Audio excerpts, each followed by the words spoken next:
Welcome to episode 11 of the Left Shew Politics podcast. I am your host today, Rick Shew. With me is my partner in crime from Los Angeles, California, Jeremy Grokley. Jeremy, what's up? Not much, Rick. Just getting up, getting ready to talk about some of this stuff. I've been reading Trump's Twitter feed this morning, so I'm all hyped up. Yeah, we have a lot to discuss. If you're listening, guys, we are recording this episode on 6/29/2017. It is a Thursday, and it is 10:15 a.m. Central Standard Time. And for Mr. Grokley, it is 8:15 a.m., so he is up early to do this. If you're listening to the show, I don't know what outlet you're listening to it, but listen, we are available on iTunes, Stitcher, Google Play, Libsyn, and really anywhere great podcasts can be found. And also, please go over to our YouTube channel, subscribe there, follow us on Facebook, and of course, Twitter at Left Shew Politic. No S because I was out of characters. All right, Jeremy. So what's going on? What we decided to do today is we were talking about, hey, what topics can we discuss? We thought, hey, why not we just open up the forum on Twitter, social media, and let's just take questions from our listeners, our followers. And we had a lot of great questions. We appreciate it. We're going to address several of them. But one in particular came over this morning from a gentleman named Mark, and his Twitter handle is HXC Mark, M-A-R-C. Good guy. And his question is this, and this is going to lead into something that Jeremy alluded to a moment ago.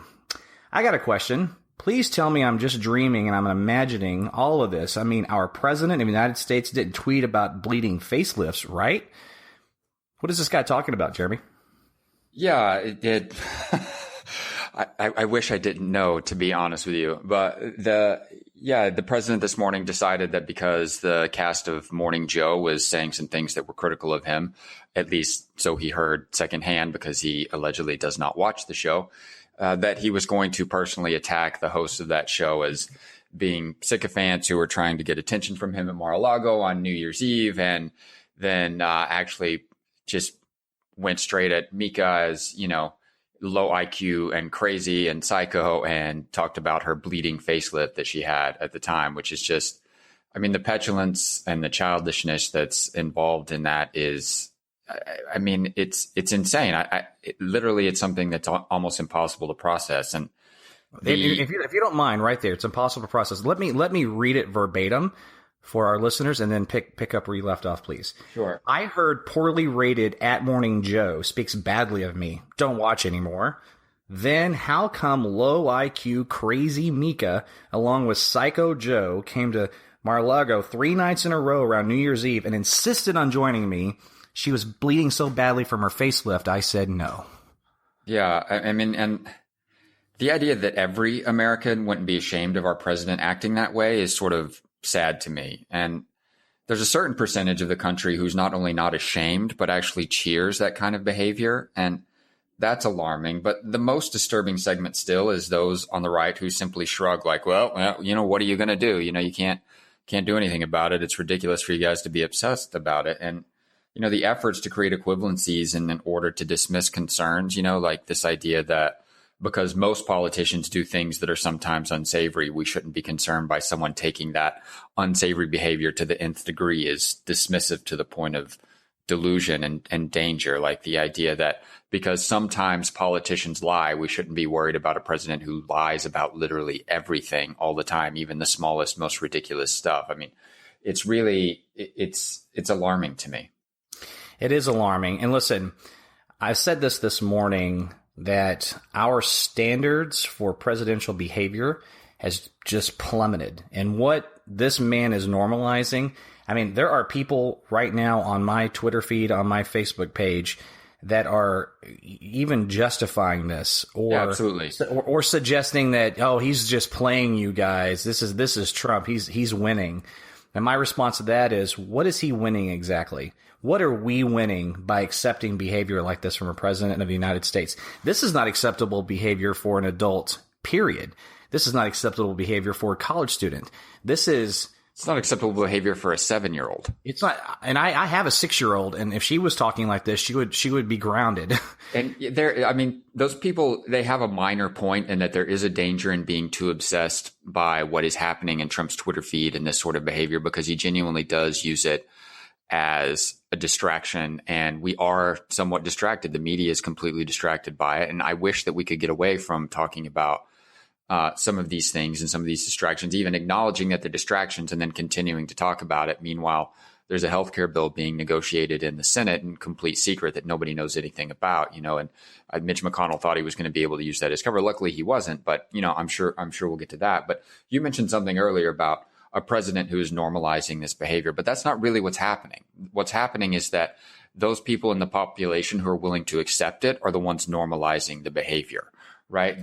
That's what I meant. We are, and forgive me if I misspoke. I'm talking about we as a country. Yeah, we as a country, but we are normalizing this behavior. This is what our standards of presidential behavior have plummeted. Absolutely. And each individual act, it's blown off as, no big deal. Who cares? You guys are obsessed about these little things. It's ridiculous. But, it's unnecessary to do that. And that's what's going to take us down this rabbit hole into a point we can't get out of. And it's not just Trump's Twitter feed, it's Trump's actual actions. I posted something on our page the other day about the way the, inauguration photo thing all played out. And we got some comments about it's ridiculous for you guys to be focused on this, and who cares? And, who cares if the president wants people to believe that his crowd size at the inauguration was so big? Why are you still talking about this? And I'm like, who cares? I care. Everyone should care. The idea that our president is either a paranoid, delusional psychotic who can't recognize empirical truth and attacks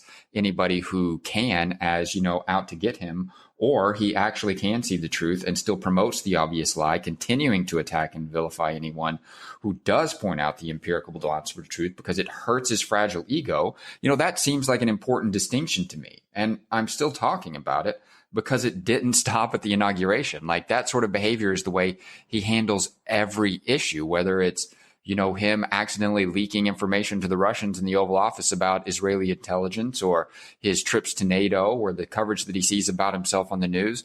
It's not good. It's very, very dangerous for the civil discourse in our country and for the actual state of our democracy. These things are very, very bad.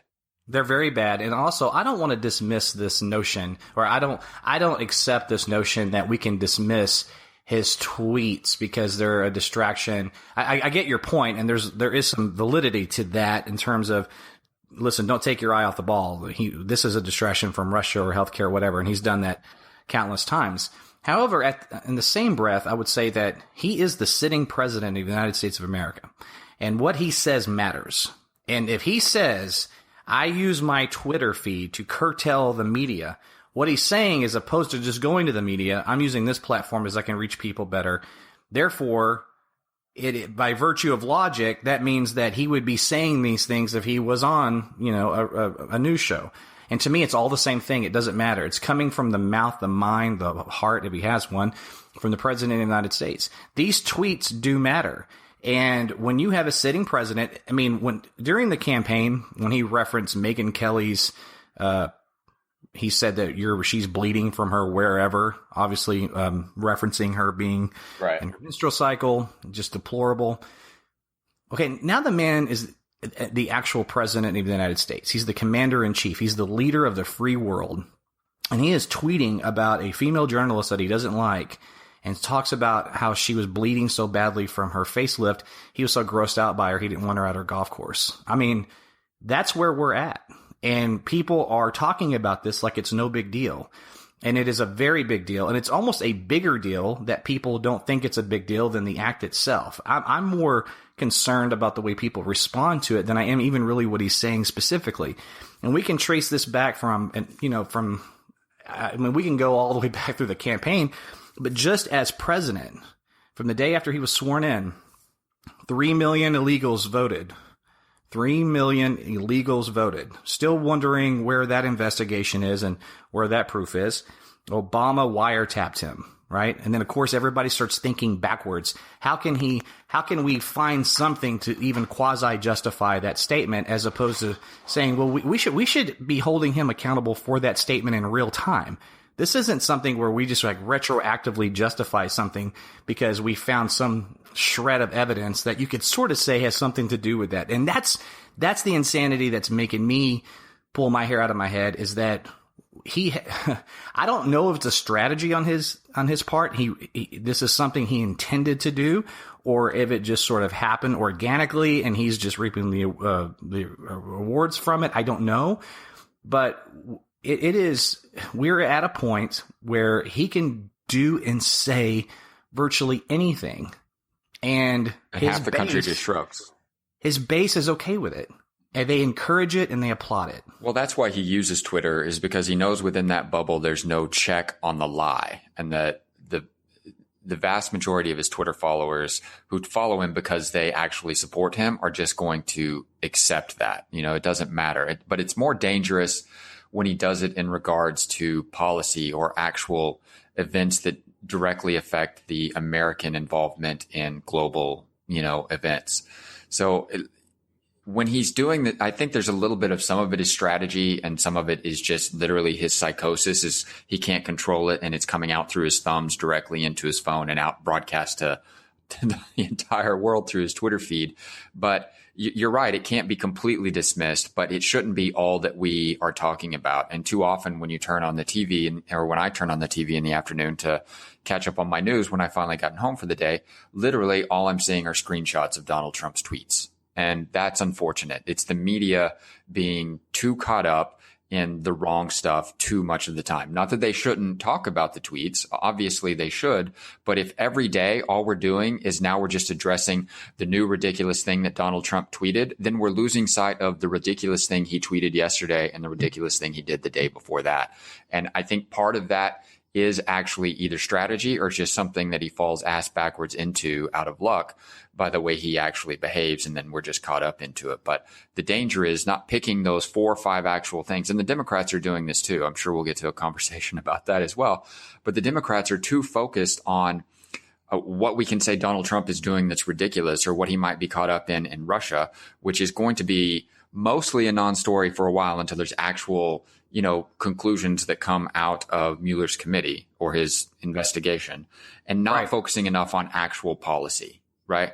I have heard zero alternative or zero actual conversation from the Democratic Party about this healthcare bill that's trying to come out of the Senate other than, oh, it's bad. There's no alternative. There's not any conversation about what we actually should be doing, and we should be doing something. It's amazing how deplorable I find the modern day Republican Party, and particularly the ones that are sycophants and the ones that are Trump apologists.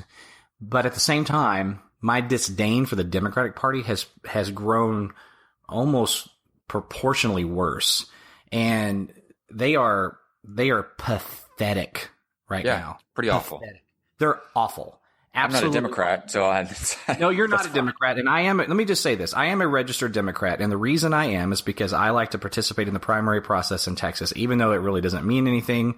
I get it. That's an electoral college conversation we can have. But anyway, But I am a registered Democrat for that reason. I've never given a dime to the DNC, and I probably never will. And if I lived back in California or I was wherever where it didn't matter, I would not be a registered Democrat. The Democratic Party sucks, and they suck worse right now than they ever have. There's not an inspiring message. There's nobody out there doing anything, and Hillary Clinton's all over TV sucking up oxygen. I suppose she is, but then who's she sucking it from? Because there's no one talking anyway.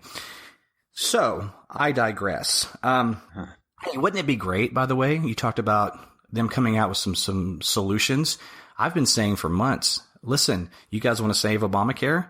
Why don't you come out with a bullet point of 10 things, concrete, 5 things, hell, 3 things that we can do that could save this bill and run on that, do town halls on it, talk about it, have a collective, cohesive message about it, as opposed to just a couple of things. Well, we could do this with exchanges or whatever. Have a message, a real message. And they don't do it. And so therefore, I blame them just as much as I'm blaming the Republicans for the disarray in our healthcare system right now. It's madness. No, I agree with you.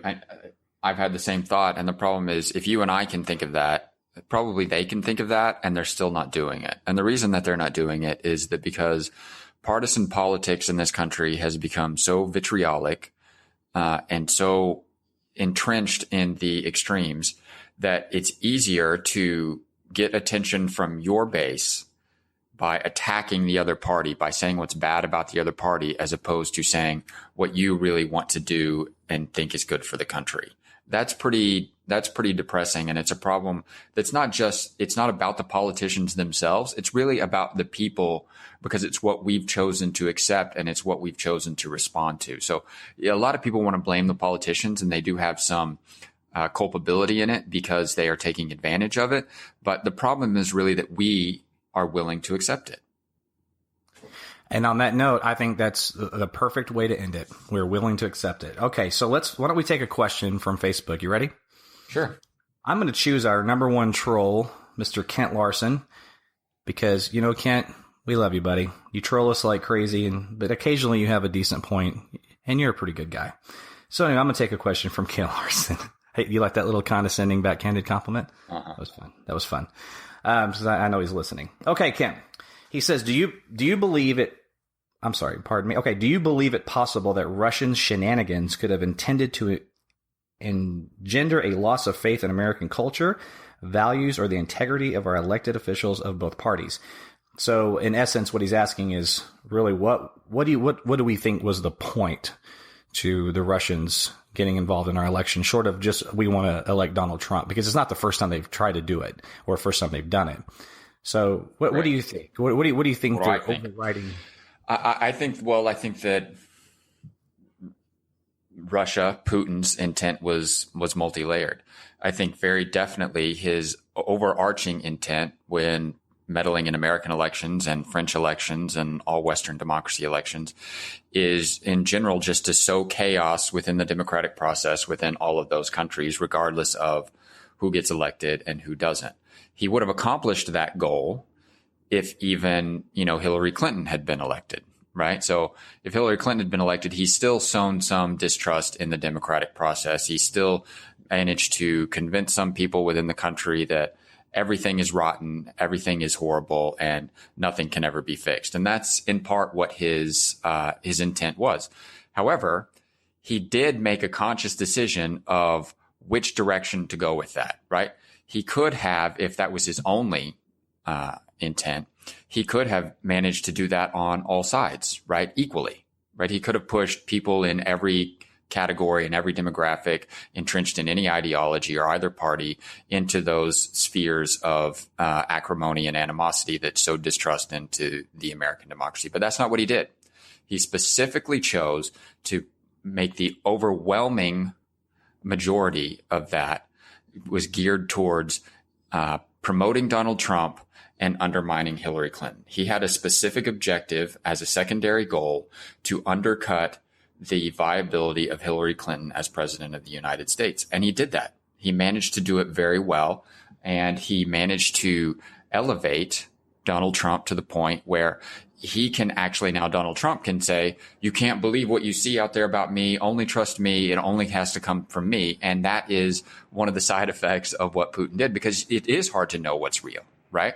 So anybody who says, you can't trust Donald Trump when he says you can't know what's real, they can turn around and look back and say, you can't know what's real. Look at all this stuff that's out here. You can't tell where the information's coming from. You can't tell what's true.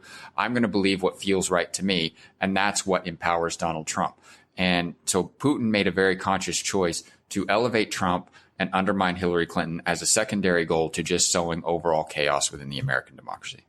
That's so perfectly stated. And that's basically what my opinion on that is as well, is that he just wanted to wreak havoc on our democracy. That's yeah, what he and wanted to do. The problem with the question itself is that it's disingenuous and it's dismissive, because it's trying to suggest that, he wasn't really trying to elevate Donald Trump. He was just trying to undermine the democracy as a whole. But that's not actually the full context of what happened.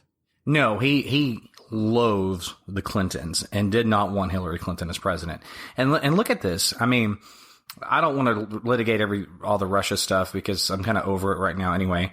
I don't mean over it meaning I want it to go away. I just, in terms of just discussing it, like you said earlier, until there's something really new, we're talking in circles. But I do find it interesting that our president has basically denied that Russia was involved, or they could have been, and other people could have been too. It could have been China, it could have been Mesquite, Texas. I don't know. I mean, just nonsense. But he's for the most part just denied it or dismissed it. Now all of a sudden, now that there's this Obama colluding angle, And I want to talk about that. Obama colluding. I don't think he knows what the word colluding means. I don't either. That's no, it's ridiculous. Now he has Sean Hannity and Newt Gingrich both texting it as well, tweeting it or whatever. But, I don't get text messages from Sean Hannity. We don't have each other's numbers anymore. Anyway, but it's funny that now that angle is present, now all of a sudden he is admitting it. He is saying, well, all this Russia meddling and hacking was going on. Why didn't Obama do anything about it? Let's blame him. So it's wait, tap the brakes for just a second. Now, you just admitted that this is something that is real. And it took him having a way to pin it on Obama before he could even say it out loud. And I guess my point or question to all this is, what is going on with Donald Trump and Putin? This our president. And I'm not being hyperbolic when I say this. He has been more critical of Meryl Streep than he has Putin. He has been more critical, certainly, of Morning Joe than he has Putin. Why? Why is that? I genuinely have no idea. Why? I don't. There's some kind of neuroses. I don't want to try to dissect the actual thought process that happens within Donald Trump's brain. It's a swirling miasma of confusion that's going to, tear you down into an endless downward spiral of depression. But the thing is that now that he can blame it on Obama, or he finds some angle where he can attack Obama on it, and then he's willing to acknowledge that it probably happened. That's dangerous in itself. But more dangerous is those people who then pick up on it and spit it back out at you in debates as if it's a legitimate talking point, where, well, if you're going to be upset about this, then you have to be upset about the fact that Obama knew what was happening and did nothing about it. Well, first off, you don't know that Obama did nothing about it, right? We can't possibly know what actions Obama actually did take, and we can't possibly know what was within his legal purview to actually do, right? They weren't actually attacking U.S. servers, right? They weren't trying to hack into the State Department, as far as we know. So you can't tell people not to post news stories, right? So the idea that, oh, well, it was all Obama's fault and you got to be upset with him too, I'm not really buying that yet. Well, listen, if you want to say that they should have been more forthcoming with the American people and we should have known more specifics about it at the time, I understand, and I'm sympathetic towards that point, towards that argument. But to suggest outside of that, and that's a legitimate complaint, and I understand that behind the scenes there was a strategy to it, and there were decisions made because they didn't look like they were trying to tip the scale. I don't buy in this whole thing in terms of they thought Hillary was just going to win, because to me it's like, well, they thought she was just going to win, and it was, why would they even care? Why would they care to announce that? I mean, you know what I'm saying? If they had so much confidence anyway, it seems to me if they thought Trump might win, it would benefit them more to release that information. I don't know. I mean, maybe I have backward logic on that. I'm not sure, but none of that really adds up. But in terms of what you said, this attack or this insult that he wasn't doing anything is ridiculous. Of course they were doing stuff behind the scenes. Of course they were. No, I can't foresee any administration not doing anything about a foreign government hacking into our elections. Of course they were doing stuff. The argument is, should he have let people know what was going on? And that's a legitimate conversation. That's a valid conversation to have.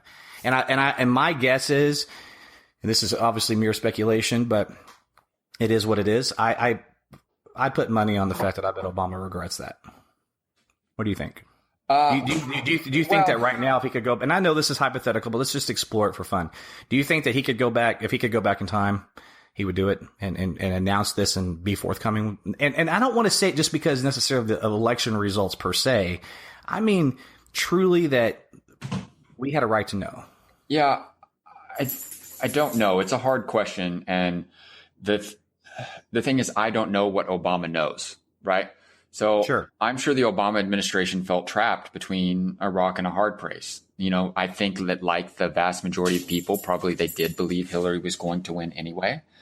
And then, while an unfortunate number of people seem to be fine with the idea that Putin actually had his thumb on the scale for Trump, those same people would have in no way accepted the perception that Obama had his thumb on it for Hillary, right? Despite the fact that Obama would have just been being honest and factual, right? So it could have actually been worse for our democratic process for Obama to come out and say it, right? So it's disappointing that we live in such a post-factual world that Obama had to decide between being transparent and honest and thinking forward in a way that would manage people's false perceptions, right? It's also disappointing a little bit that he chose the latter of those two, but I'd argue that had he chosen the former, we'd be in an even greater shitstorm right now, right? So Obama may have been content to play the long game and let the facts work themselves out without having to have himself as the imperfect messenger, which would actually have created even more chaos. And that may actually ultimately have been the right call. We don't know yet. Oh no, Obama knows things that we don't know about this as of now. So I'm not willing to just completely throw Obama under the bus because there were so many considerations involved.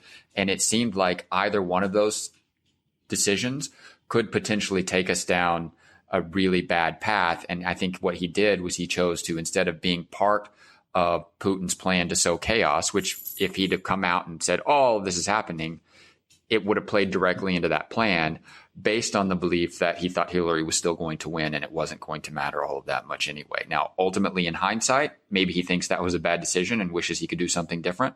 But he's been incredibly silent on this whole Russia thing, Obama has. And that to me is somewhat telling in the idea that Obama knows things that we don't know yet. Right. So I also think he's silent because he's trying to be a statesman.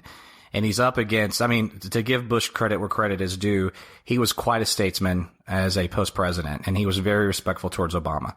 And I will always appreciate that about Bush. Now, at the same token, I like a fiery ex-president. I think you can balance it, right? Jimmy Carter certainly wasn't a silent ex-president, and neither was Bill Clinton, and Obama certainly will not be, but Obama's also up against this maniac that, where do you even begin with all this? Well, let me just kind of ask you this, and we'll move on to the next question. It kind of comes back to what I was referring to earlier, and then it's building on also on something you just said. Let's just say in a hypothetical world that we had Madam President right now, and Hillary Clinton was the 45th president. And then all this Russia information came out, and we know now exactly what we know now. But she's the one in the White House. How would that be viewed? Would that be viewed that he didn't say something and she's president, that he was actually helping her get elected by not announcing it? And that's kind of what I was trying to say earlier, and that's where my head's at with this. So what do you think? Do you think that matters, exploring that specifically? No, I'm not too fond of hypotheticals. Hillary Clinton isn't president. She's not ever going to be president. But I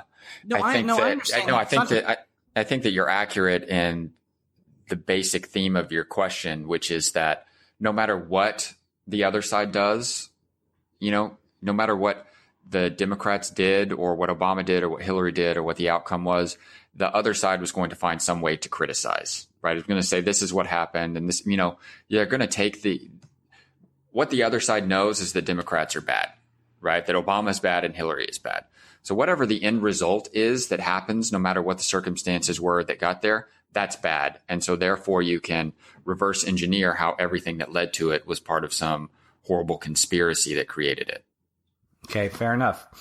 All right, so let's go back to Twitter. And there's a gentleman named Anthony Caruso, and his Twitter handle is, and by the way, guys, I'm announcing these Twitter handles. Please support our followers and follow them on Twitter. Is at ACARUSO929, Anthony Caruso.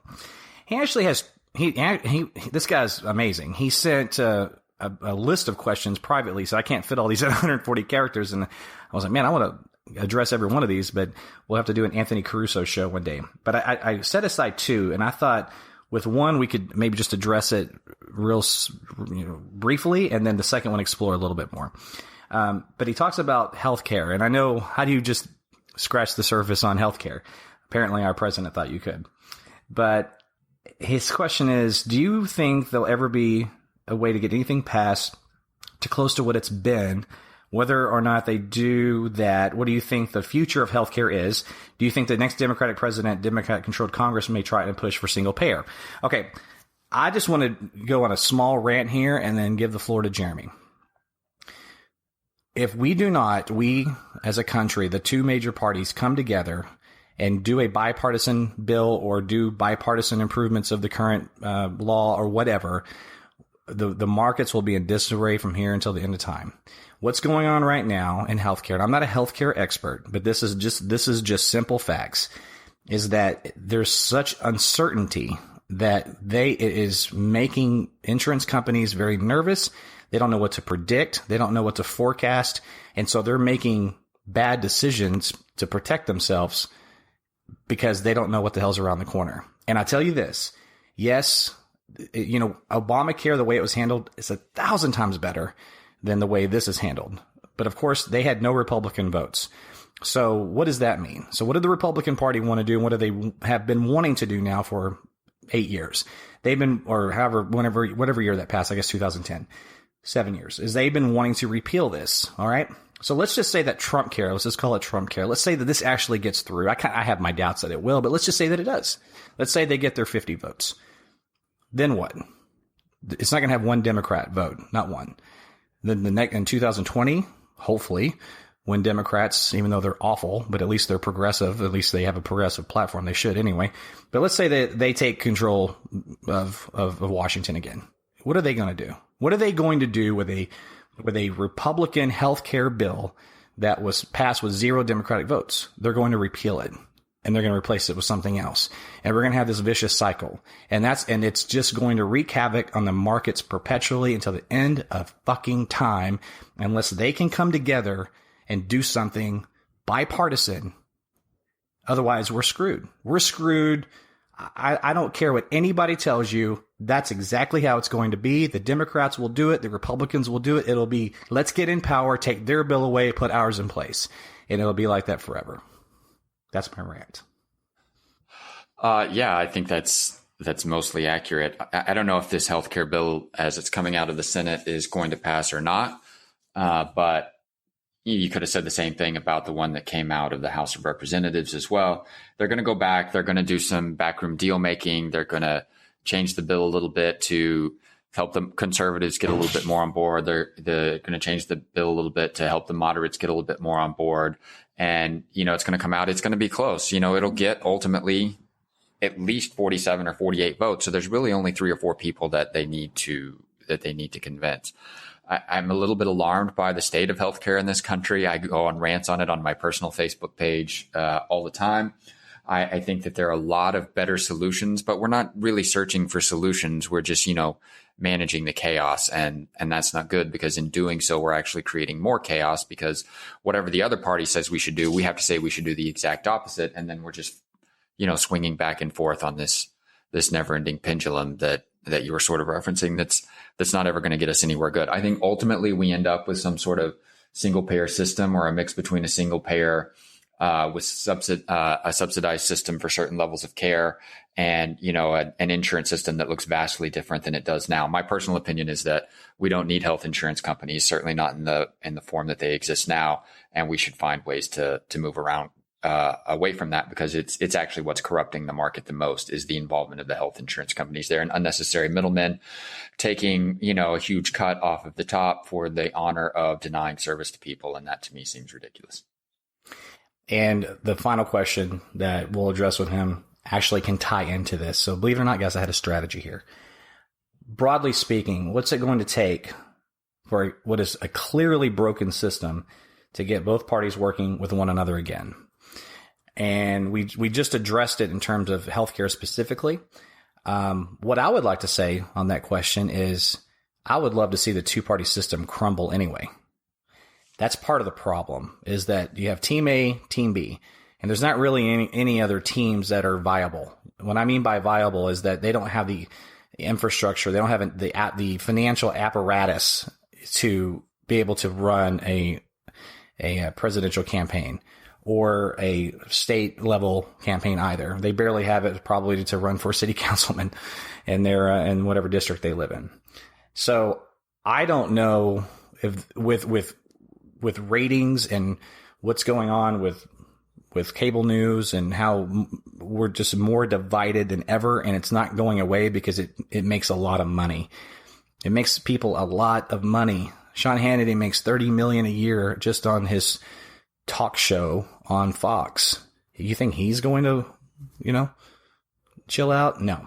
And then everybody that's a Republican that wants to get on his show so they can have their, start making a name for themselves publicly so they can become a Fox News contributor or they can get a good book deal. All they're going to do is cater to that. And the left is doing it as well. I think it's far more egregious on the right, but they're certainly not innocent on the left. So I hate to sound like Debbie Downer and pessimistic, but and cynical, but I just am. I don't foresee this getting better anytime soon. Maybe not even in my lifetime. I think it's just going to get worse. And this whole thing has to explode and just crumble and get rebuilt. And I don't even know if that's possible at this point.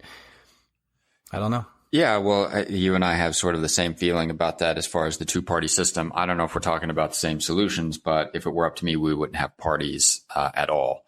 Parties to me create a... No, I agree. That's what I mean. I don't mean keep the two parties but let other parties form. If that's how that was, that's how that was implied. I'm sorry. No, I don't want parties. Yeah, I mean, no parties. You touched on some of the same sort of things, but having parties creates an irrational loyalty to that party as opposed to a need for critical thinking about individual issues. And so if you're a Democrat or if you're I'm a Republican, right? Let's say I'm a Republican. I believe in relatively limited government and being fiscally conservative. And so for some reason, that also means I have to believe that 97% of the world's climate scientists are total liars and involved in a horrible conspiracy against the oil industries. That to me, the two things, I don't know why one thing has to go with another. You should be able to pick and choose. But because I'm a Republican, I'm a member of the Republican Party and the Republican Party says, then I have to believe. And then I just sort of follow along. That to me is bad. We need more critical thinking. I'm a lifelong independent. I've never been registered with one party or the other. I grew up in one of the most conservative cities in one of the most conservative states in the country. And I now live in one of the most progressive cities in one of the most progressive states in the country. So I've sort of seen all sides, and I recognize that there are problems from both sides that are creating, there are issues on both sides that are creating these problems within the discourse of our democracy. And to me, I would just love to see those parties go away. You were in Amarillo, right? Is that where you grew up? That's where I grew up. I don't know what it is. I get Abilene and Amarillo mixed up in my head. And then you came to Dallas, that's a big change. I went from Amarillo to Texas A&M, and then I went to Dallas. Oh, that's right. That's right. You're an Aggie. Why did you choose such a? I mean, nothing against A&M. It's a wonderful university, but why would someone like you choose that school? I'm just curious. Why did you go to UT? Well, there are a variety of reasons. I should have gone to UT if I were going to choose a state school in Texas. I had options for other schools outside of Texas. I didn't really have opportunity. I'll just sort of leave it at that. But I chose Texas A&M for really some rational reasons. One being that I was going in to study engineering, and it's one of the best engineering schools in the country. The other being that I was just ready to get away from home, like a lot of 18-year-olds are, and it was the furthest from my hometown. That's really a dumb reason at this point, but I wasn't making a lot of smart decisions at that point. And really, Texas A&M, as far as culture and ideology, and the atmosphere that was there was probably the worst choice that I could have made. And that's not to say it's a bad school. It just wasn't the right. It's an excellent school. It's one of the Texas has the best state schools, Texas and California in the entire country. So A&M definitely falls into that. I don't want to defame it. It just wasn't the right school for me. So no, culturally, it's just not. So, All right. So listen, we usually end the show. And by the way, for everybody that submitted questions, I wish I could get to all of them. We're at 40 minutes now, and I wanted to keep this under an hour. So just thank you so much for your support. Thanks for the questions. And I really enjoyed this format, and we'll do it again. So please don't feel offended if I didn't get to your question, and don't be discouraged in the future to send them. Okay. We appreciate it. So Jeremy, we usually end the show with, we'll do a little plug if we have anything to plug. And then we'll do our predictions as opposed to just doing our standard format of predictions. How about just a general conversation about this prediction? 2020. Can this, with this president right now, 36% approval rating, and mired in Russia shenanigans and his inflammatory tweeting and his temperament and everything about him. I am still not convinced that the Democratic Party can unseat him in 2020. What do you think? What is your prediction? I know it's early. I know there's not people that have even announced candidacy, but short of Joe Biden running, I think he would be a force to be reckoned with, and I would get behind him quickly if he decided to. And Bernie Sanders is still there. He has this weird FBI investigation going about bank fraud. I certainly hope the Sanders are not guilty of that. So we'll see how that plays out. That'd be very disappointing. Right. But if they are, they are. I mean, I don't know them personally, so it is what it is. People are corrupt, even people that have great ideas. So hopefully that's nothing. But who's going to run? And more importantly, just a broader thing, does the Democratic Party have a message to unseat this guy in 2020? What are your predictions? Well, there are a lot of questions there. I would say, can they unseat him in 2020? I don't think he's going to run in 2020. I don't think he's even going to still be president come 2020, but that's a different discussion. You and I disagree on that so much. I think that. I think you and Michael both way underestimate that, but we'll see. I would listen. I don't like being wrong, but I would love to be wrong about that. I'm sorry. Go ahead. Yeah, I'm not sure it gets better if he's not president. So to me, it's a moot point to a certain extent. But the answer is I don't know who the Democrats run. I hope it's not Joe Biden, to be honest with you. I mean, if you go back and look at the Democratic Party over the last 100 years, I think they've elected one, maybe two people, or even managed to get into the presidency, one or two people who were over the age of 60. It's not a party that elects the past. It's just not. They're constantly looking for fresh and new and young ideas and new blood, right? So I don't think Joe Biden is the right choice. The dude is ancient. Yeah, but he's ancient. But everything is defined by its time, and this is a different time. No. I don't know. But that's what belies your argument. Everything is defined by its time. This time wants somebody from this time. They don't want Joe Biden. Joe Biden is of the past. The Democratic Party of this time doesn't want Joe Biden. They don't. The Democratic Party, and this is not a Joe Biden topic per se, because he may not run and or whatever. I'm just saying, but what we do need is a good messenger to white blue collar voters. That is where he is very unique. Great. And so he should go out and campaign, but he should not be the nominee. Well, and that's fair, and hopefully he will, and hopefully he can coach whoever may be the nominee to do that. So maybe let me retract saying Joe Biden specifically, but Joe Biden style and a mentality, and certainly his ability to be able to speak to everybody and not just speak to millennials and minorities, and not just speak to white people like the Republican Party can do, although they were able to pull off a successful election because of it, and several successful elections due to gerrymandering, unfortunately. But someone that can speak to everybody and also knows how to campaign properly. Yeah, we need somebody who's a better communicator, right, than Hillary Clinton was. The Democrats constantly nominate intellectuals who are poor communicators, right? It's awful. Al Gore, John Kerry, Hillary Clinton. You can just keep going down the list. Obama was a great orator. He was a great campaigner. He had the intellectual side of it, but he could communicate that message. The same could be said for Bill Clinton. We need somebody who fits more into that vein, right? Because that's a fair correlation, by the way. The Al Gore, John Kerry, Hillary Clinton. Although I argue that Hillary is a little underrated in that department, but whatever, she lost. So I don't. What's the point of right? Yeah, I mean, she's maybe a little underrated, but she just doesn't. She doesn't. But regardless, no, I just think that's. Yeah. I've never really juxtaposed those three side by side before, and you just did that in my head. I was that's actually a problem, right? That's a problem. Yeah. My fiance actually went to a speech the other night where John Kerry was the keynote speaker, and she came home and she was like, "That dude is smart, but man, is he boring!" Like she was like falling asleep in the middle of a dinner listening to this guy talk. We don't need that. Now, you asked, does the Democratic Party have a message? I don't think so. Not one that they're communicating right now. There are a variety of sort of hodgepodge messages around, whether it's about civil rights or the financial industry or, all of the progressive movement sort of stuff, but none of it is cohesive, and it can't be combined in a way that can be communicated effectively. And that's dangerous, because we're going to end up seeing the same thing that we saw in this last Democratic primary, where you have a deeply progressive wing of the party who thinks that anybody who's not all the way to where they are isn't progressive enough. And so they're just attacking each other throughout the entire primary process. And Hillary Clinton was left incredibly wounded, and with half the Democratic Party feeling like she was a sellout. And that's bad. It is bad.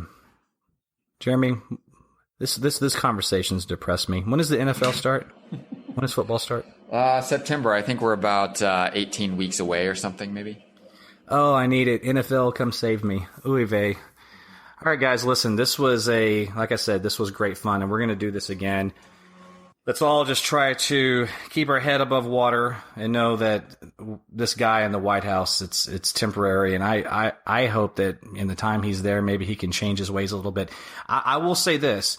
I do like what he's doing with veterans. I'm going to actually end this on just a positive thing. His speech last week at the veterans, forgive me, I'm not. It's easy to say stuff. But hold on. I know, but but it was good, and it looks like he's actually taking some steps to help veterans. It's the only thing that he's done that I can applaud. But I'm at least going to just say it, because I have to. Like, I'm dying inside. I have to find something. Like, just please do a decent thing and let me compliment it. And that, I hope he sticks with it. Many presidents have certainly failed in that department. Many administrations over years. So let's improve that. Maybe he'll do that, and maybe that'll be the only decent thing he does, if he does it. All right, you want to plug anything? Why don't you? Everybody listening around Los Angeles that needs a personal trainer should probably hit you up, right? Yeah, I'm a personal trainer. I do in-person training and I do online training. You can find me at fitwithjeremy.com, or you can find me on Facebook at Velocity Personal Fitness, which will soon be changing to Fit with Jeremy as well. But hit me up, send me a message. We'll talk about training. I can get you some online programs, or just answer a few quick questions about nutrition. It's stuff that I love to talk about. Awesome. And follow us, Jeremy and I, and Michael Malloy. Follow us on Twitter at Left Shoe Politic, on Facebook, just like I said at the beginning of the show. Follow me personally on Twitter at Shewrick, that's SHEWRICK. If you're a fan of comic books, please follow us at Batman on Film. I saw Spider-Man Homecoming last night at a press screening. The embargo is lifted. I'm about to type my official review. I just will tell you right now, I'm giving it an A+. It's an outstanding movie. So please follow the geek side of me, because that is very much a big part of who I am. All right, so listen, I also want to give a shout out to Rachel Ramey, who has been a guest on the show. She's brilliant, and we love her, and she's a great friend as well. She's also who we call Announcer Rachel, because she always takes us out in such an elegant fashion, and she'll be doing that for a moment, but she is recovering at a hospital down in Houston right now, and she had major surgery, and just want to give her a shout out, because I know she's going to be hopped up on morphine and listening to this show. But get well, get better. We love you, and have you back on the show soon. And on that note, Announcer Rachel will take us out. Thanks for listening to this episode of our Left Shoe Politics podcast. You can find us on Twitter at Left Shoe Politic. Follow the Facebook page at facebook.com/Left Shoe Politics, and the LSP website, leftshoepolitics.com. Search for our channel on YouTube, Stitcher, and Google Play.